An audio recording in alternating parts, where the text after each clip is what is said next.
Glenn Campbell, coming to you from the plains of Alberta, the cold, cold plains of Alberta, talking to you today about the flawed movie hero and what he teaches us about real life.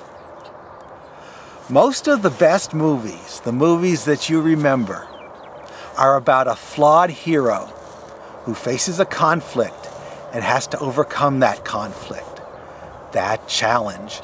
And the whole movie is about overcoming that conflict.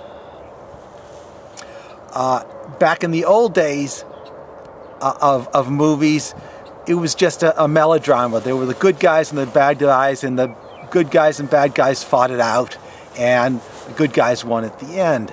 Today, movie technology has advanced to the stage where things are much more subtle.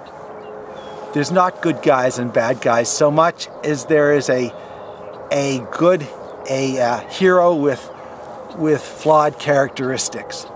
And the real story is about the hero overcoming his flawed characteristics so he can overcome the bad guy. The standard script kind of goes like this. We meet the good guy, we meet the hero, and he's got defects, and through no fault of his own, some crisis happens to him, some conflict. And he tries to resolve the conflict using all of his old tools, all of his old patterns of behavior, and they just don't work.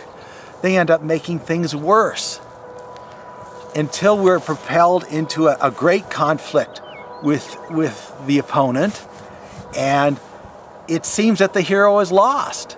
He's tried everything in his toolbox and it doesn't work, and it seems like he's lost the conflict. We've got through 80% of the movie and it looks like things are so bad for our hero that there's no way out until he gets some insight. He gains some insight into his own behavior, some insight into what he's been doing wrong all this time, and he changes it.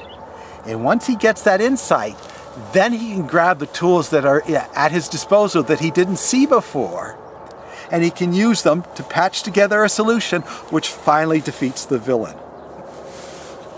This is what audiences seem to want. This is the pattern, no matter what kind of movie it is, whether it's a science fiction movie or a cowboy movie or a detective movie. The best movies always fall into this pattern. Apparently it's what people want.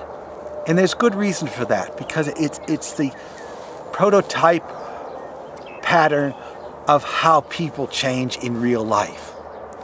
We all get stuck in ruts.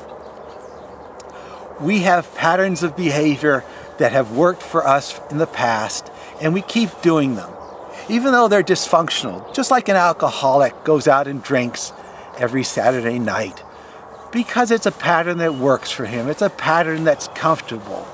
And all of us, no matter who we are, even if we're world travelers or we're successful people in the outside world, we all get stuck in our rut, our pattern of behavior. And we're going to continue in this pattern of behavior until death, unless there's a crisis.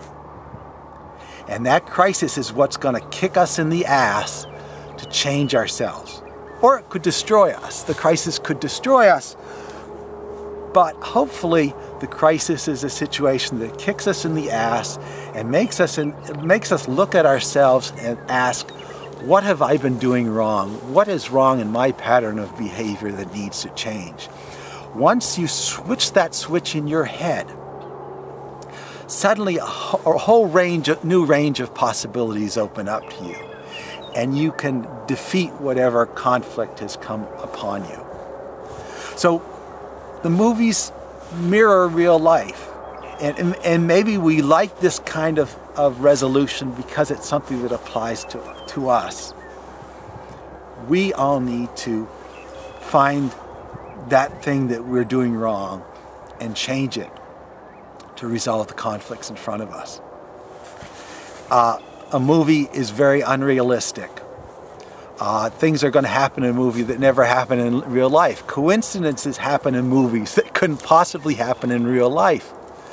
But the core conflict still has to be genuine, where where the solution to the problem doesn't come from the outside. The solution to the problem comes from the hero realizing something about himself that he needs to change. Some of the most dissatisfying movies, some of the worst movies that you just go away shaking your head about are where some outside force comes in at the last minute and saves the day. And those are movies that just don't work in the end. It's like, you know, the hero and the villain are in a sword fight, and then a bolt of lightning comes out of the sky and strikes the villain dead. That's a false.